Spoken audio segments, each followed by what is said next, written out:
The year 1945 marked the dawn of the atomic age, a time when radar scanned the skies and modern science seemingly ruled the world. It was against this backdrop of rapid progress that a gruesome discovery in a quiet farming village pulled an entire community back into the dark ages. A frail farmhand was found pinned to the freezing earth with a pitchfork, mutilated in an ancient ritual to break a demonic curse. This wasn't colonial Salem, but a chilling case of modern paranoia that would ultimately defeat the nation's greatest detective. February 14th is recognized across the United States and the wider world as Valentine's Day, a date historically dedicated to romance, delicate floral bouquets, and quiet affection.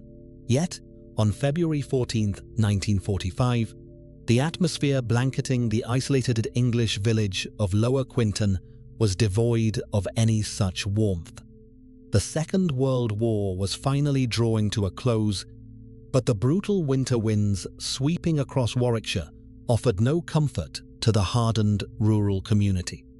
Looming over their quiet, thatched roof cottages was Meon Hill, a brooding, wind-swept rise of land thoroughly saturated in ancient Celtic history and local folklore.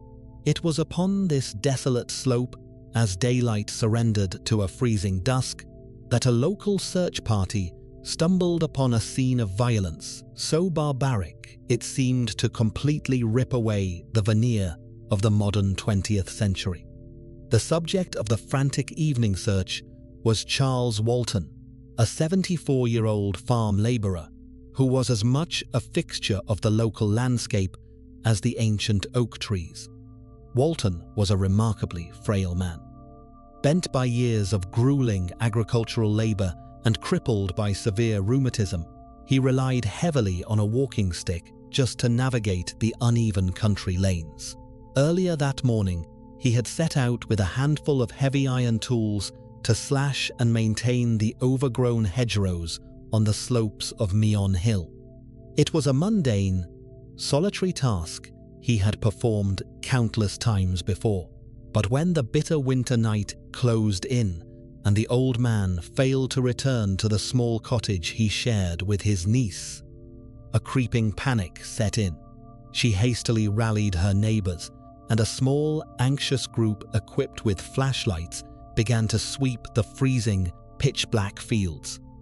Nothing could have prepared them for the macabre spectacle waiting in the shadows of a large oak tree. Charles Walton had not suffered a sudden heart attack, nor had he been the unfortunate victim of a passing highway robber. He had been butchered with an almost ritualistic frenzy. His frail body lay crumpled on the frost-hardened earth, subjected to a highly specific and purposeful physical mutilation that defied all conventional criminal logic. The killer had seized Walton's own agricultural tools to carry out the brutal execution. First, a billhook, a heavy, curved iron blade typically used for chopping thick wood, had been wielded with terrifying force to slash a deep, jagged cross directly into the old man's chest, tearing through his coarse winter clothing and flesh. But it was the application of the second tool that transformed the crime scene from a brutal murder into a waking medieval nightmare. A heavy, two-pronged pitchfork had been driven directly through Walton's neck with such unimaginable, unrestrained violence that it pierced completely through his throat. The iron tines were shoved so deeply into the freezing dirt that they effectively pinned his lifeless body to the ground. The sheer physical strength required to drive the prongs through a human spine and deep into the winter-hardened soil of Warwickshire indicated an attacker driven by extreme, terrifying purpose. The horrifying emotional contrast of the discovery was inescapable. While much of the modern world was celebrating a day of romance and love, this secluded hillside was bathed in blood and anachronistic cruelty. When the local Warwickshire constabulary finally arrived to secure the perimeter, the veteran officers were left entirely speechless by the sheer savagery of the display.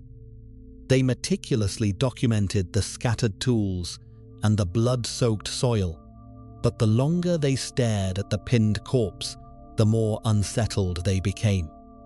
Local police quickly realized this was no ordinary robbery gone wrong, nor was it a random act of wartime violence. The specific, calculated positioning of the pitchfork pinning the victim to the earth, paired with the deliberate carving of a cross into his chest, meant something far older, something ancient and deeply sinister. The method of Charles Walton's murder was immediately recognizable to anyone familiar with the darker, hidden chapters of British folklore. The specific positioning of the heavy agricultural tools was not the chaotic aftermath of a sudden rage, but a deliberate, centuries-old pagan ritual known locally as blooding a witch. According to ancient rural superstition, when a village suffered from inexplicably failed harvests, sudden droughts, or the mysterious sickness of their livestock, it was rarely attributed to natural misfortune or poor farming techniques. Instead, terrified farmers believed a local practitioner of dark magic had cursed the land. To permanently break this kind of demonic hex and restore the infertile soil, the suspected witch had to be physically pinned to the earth, usually with cold iron, a metal long believed to repel evil spirits. By driving the heavy tines of the pitchfork deeply through the neck and into the frozen Warwickshire dirt, the killer ensured the victim's blood would drain directly back into the poisoned soil, cleansing it of the curse. Furthermore, the jagged cross violently slashed into Walton's chest, with the billhook served as a macabre, desperate seal, a crude blending of Christian iconography and pagan desperation designed to lock the evil spirit away forever. To modern American listeners, this grim scenario might sound comfortably distant, like a dark European fairy tale born from the mist-shrouded hills of a forgotten era. It is profoundly easy to assume that such medieval paranoia could never take root on American soil, especially not well into the 20th century. But the historical reality is far more unsettling. Just 17 years prior to the brutal slaughter on Meon Hill, an eerily similar nightmare unfolded in the United States, proving that rural isolation breeds the exact same terrifying superstitions worldwide. In 1928, deeply nestled within the secluded valleys of York County, Pennsylvania, the notorious Hex Hollow murder completely shocked the nation. A reclusive man named Nelson Rehrmeyer was brutally attacked, severely beaten and murdered by a group of local men who were absolutely convinced he was a malicious witch. Believing Rehrmeyer had used Pennsylvania Dutch folk magic, often referred to as powwowing, to curse their families with illness and terrible luck, his attackers sought to break the spell through extreme physical violence. They killed him and attempted to burn his house to the ground, firmly believing they were performing a necessary, righteous act of spiritual defense for their families. Both the Hex Hollow tragedy in Pennsylvania and the brutal blooding of Charles Walton in England expose a deeply uncomfortable truth about human psychology. These historical cases demonstrate exactly how deep-rooted ancient superstitions could survive and thrive in isolated rural pockets, completely ignoring the relentless march of the modern world. In 1945, while international scientists were literally splitting the atom and global superpowers were navigating the complex geopolitical fallout of a world war, a terrified community in Warwickshire was still using iron and blood to fight invisible demons. It highlights a terrifying cognitive dissonance. where the comforting logic of the 20th century simply stopped at the village boundary line. The local police, staring down at Walton's mutilated corpse, realized they were not hunting a traditional criminal motivated by financial greed or a sudden crime of passion. They were hunting someone who genuinely believed they were a hero, protecting their community from dark magic. But what could a fragile, 74-year-old farmhand have possibly done to make an entire village believe he possessed demonic powers? To understand the sheer brutality of the crime scene, investigators first had to understand the victim, a task that quickly pulled them down a rabbit hole of bizarre local mythology.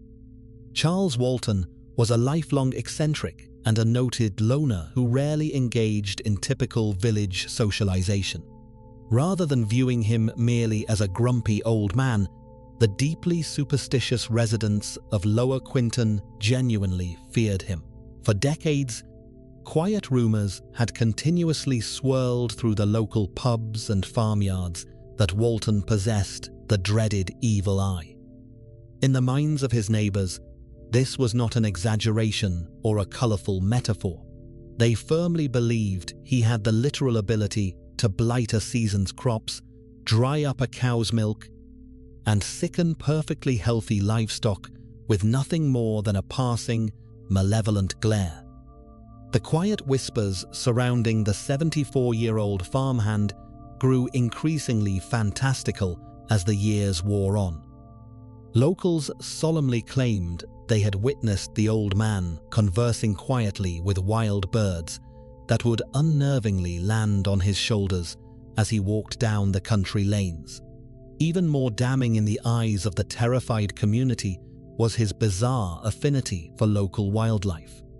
He allegedly caught and kept natterjack toads, rare creatures historically associated with ancient witchcraft, which the villagers genuinely believed he utilized as his personal demonic familiars.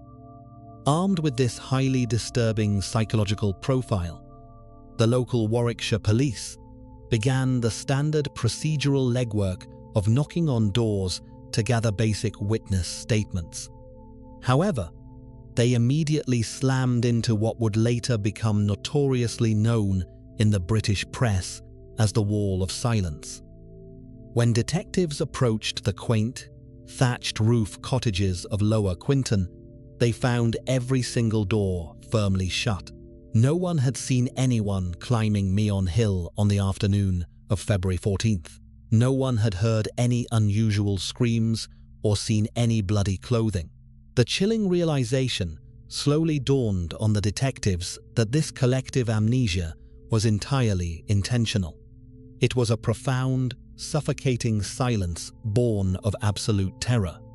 These were pragmatic, hard-working agricultural people, yet they were far more terrified of the lingering threat of black magic and a dead man's curse than they were of the modern legal consequences of obstructing a murder investigation. Out of their depth and facing a terrified, uncooperative village that operated under the psychological rules of the Dark Ages, local authorities had no choice but to call in the heavyweights from London. When the local constabulary officially declared themselves defeated by the silence of Lower Quinton, the call went out to the very top of British law enforcement. Enter Chief Inspector Robert Fabian of Scotland Yard. Many true crime enthusiasts will immediately recognize him as one of the most brilliant investigative minds of his era. Fabian was the absolute embodiment of 20th century logic, a meticulously rational detective who built his legendary reputation on cold forensics, fingerprint analysis, and undeniable physical evidence.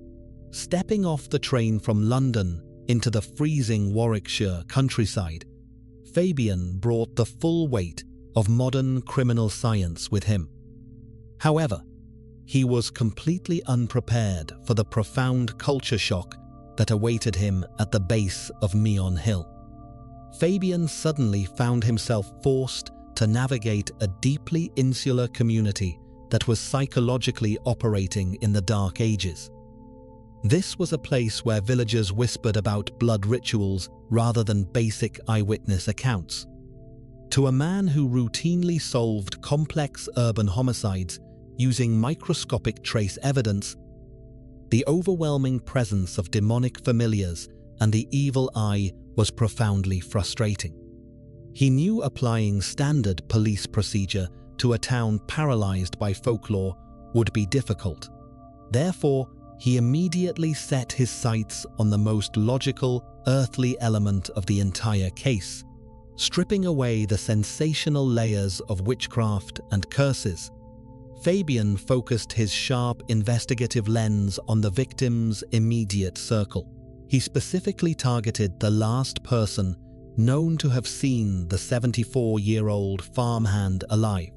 This led him directly to Alfred John Potter, the manager of the Firs, the exact agricultural property where Charles Walton was employed. Potter was a pragmatic, physically imposing man who initially presented himself as a cooperative and deeply shocked employer. Yet, Fabian's seasoned instincts immediately detected quiet inconsistencies in his timeline and demeanor. Digging into the mundane realities of their daily working relationship, the chief inspector uncovered a highly grounded motive hidden beneath the medieval theatrics. Potter was reportedly in significant financial debt to Walton, an incredibly unusual dynamic between a farm manager and a frail laborer. Armed with this vital piece of information, Fabian formulated a compelling new theory that completely bypassed the supernatural. He theorized that the elaborate witchcraft execution was nothing more than a brilliant, macabre smokescreen. The carved cross and the strategically placed pitchfork were deliberately engineered to cover up a highly mundane financial murder. By staging the bloody crime scene to perfectly mimic a pagan ritual, the killer successfully manipulated the village's deep-rooted superstitions to guarantee their terrified silence. Fabian was absolutely convinced that Alfred John Potter was the killer. But proving a modern motive in a village completely ruled by ancient myth would soon become the most frustrating challenge of his legendary career. The pressure inside the local interrogation room was palpable, as Chief Inspector Robert Fabian sat directly across from Alfred John Potter, meticulously dismantling the farm manager's account of his afternoon on February 14th. Potter initially presented himself as a grieving employer, but beneath the harsh light of a formal police interview, his confident exterior began to violently fracture. Fabian grilled him repeatedly on his exact movements across the sprawling acreage of the Firs. Potter claimed he had been tending to a herd of heifers in a distant pasture, entirely separated from the hedgerows of Meon Hill, where the 74-year-old was working. Yet, when pressed to establish a concrete timeline, Potter hesitated. He continuously altered his departure times, contradicted his own explanations regarding the route he walked, and offered wildly inconsistent details about when he supposedly discovered the body. To a seasoned detective who had broken hardened London gang members, the evasions were glaringly obvious. Potter was clearly a man desperately trying to plug the escalating leaks in a fabricated story. But Fabian was a veteran of the legal system, and he knew that catching a suspect in a lie was vastly different from proving a gruesome homicide in a court of law. He needed undeniable physical evidence, and he subsequently launched one of the most exhaustive forensic searches in the history of the Warwickshire Constabulary to find it. Given the sheer, frenzied brutality of the blooding ritual, the killer would have been absolutely drenched in arterial spray from the neck wound. Yet, A rigorous laboratory examination of Potter's daily work clothing, his heavy leather boots, and his home yielded absolutely nothing. Not a single microscopic trace of blood was found on his person. Furthermore, the murder weapons themselves offered no forensic salvation. The coarse wooden handle of the pitchfork and the rusted iron blade of the billhook, having been thoroughly soaked in gore and left exposed to the freezing winter elements, completely failed to produce any latent fingerprints. The modern 20th century science that Fabian relied upon to solve complex urban murders was abruptly failing him in the countryside. Stripped of physical proof, the Scotland Yard detective was forced to pivot back to traditional police legwork. He needed just one witness to officially shatter Potter's fragile timeline. Fabian ordered his men to scour the village of Lower Quinton once more, practically pleading with the locals to provide a statement indicating they had seen the farm manager anywhere near the oak tree that afternoon. It was here that the investigation hit an impenetrable, devastating roadblock. The unbreakable wall of silence remained entirely intact. Not a single villager stepped forward to contradict Potter or offer a formal testimony. The collective, deeply ingrained fear of the evil eye completely paralyzed them. The community reasoned that if Potter had truly slain a demonic practitioner, testifying against him to the police would only invite a dark curse back into their own homes. In a twisted stroke of criminal genius, Potter had effectively weaponized the village's folklore, transforming their profound psychological terror into the perfect, unassailable alibi. The realization of his impending failure was a remarkably bitter pill for the legendary detective to swallow. Despite knowing in his gut exactly who had driven the heavy iron tines through Charles Walton's neck, Fabian was entirely paralyzed by the strict demands of the modern justice system. Without a confession, physical forensics, or a single cooperative witness, the case officially stalled. Defeated and deeply frustrated, one of the greatest investigative minds of Scotland Yard was eventually forced to pack his bags, board a train, and make the agonizing journey back to London. The profound injustice of the situation hung heavily over the cold fields of Meon Hill. A fragile, elderly farmhand had been brutally mutilated, his life extinguished in a storm of archaic violence on a day meant for romance. Yet his horrific murder would go entirely unpunished, simply because a community chose the dark, familiar comfort of their ancient myths over the harsh reality of modern law. The killer walked away a free man, shielded forever by a village that willingly traded justice for a superstition. With the official police investigation completely stalled and Scotland Yard thoroughly outmaneuvered by rural folklore, Alfred John Potter simply returned to his daily routine, managing the sprawling agricultural acreage of the Firs. Despite remaining the absolute prime suspect in the eyes of law enforcement, he was never formally charged with the brutal Valentine's Day slaying, ultimately living out the remainder of his natural life as a completely free man. The profoundly insular village of Lower Quinton collectively exhaled as the metropolitan authorities retreated, immediately returning to its quiet, deeply isolated existence as if the horrific butchery on Meon Hill had never even occurred. The unbreakable wall of silence that had so effectively thwarted the modern justice system became a permanent, chilling fixture of the local landscape, successfully burying the definitive truth of that freezing afternoon beneath decades of unspoken, terrifying agreement. However, the deeply unsettling atmosphere surrounding the unsolved case did not simply vanish with the quiet departure of the London detectives. Sometime after Chief Inspector Fabian officially withdrew his forces from the Warwickshire countryside, an incredibly eerie omen materialized, casting a final, horrifying shadow over the already macabre narrative.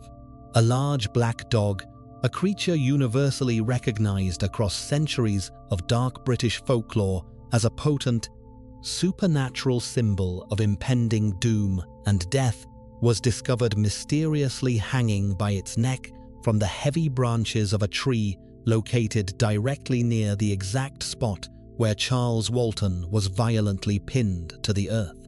This highly disturbing development was so deeply etched into the grim lore of the investigation that Fabian specifically noted the chilling detail in his own published memoirs, marking a rare, unsettling concession to the unexplained from a man whose entire legendary career was built purely on cold logic and physical forensics.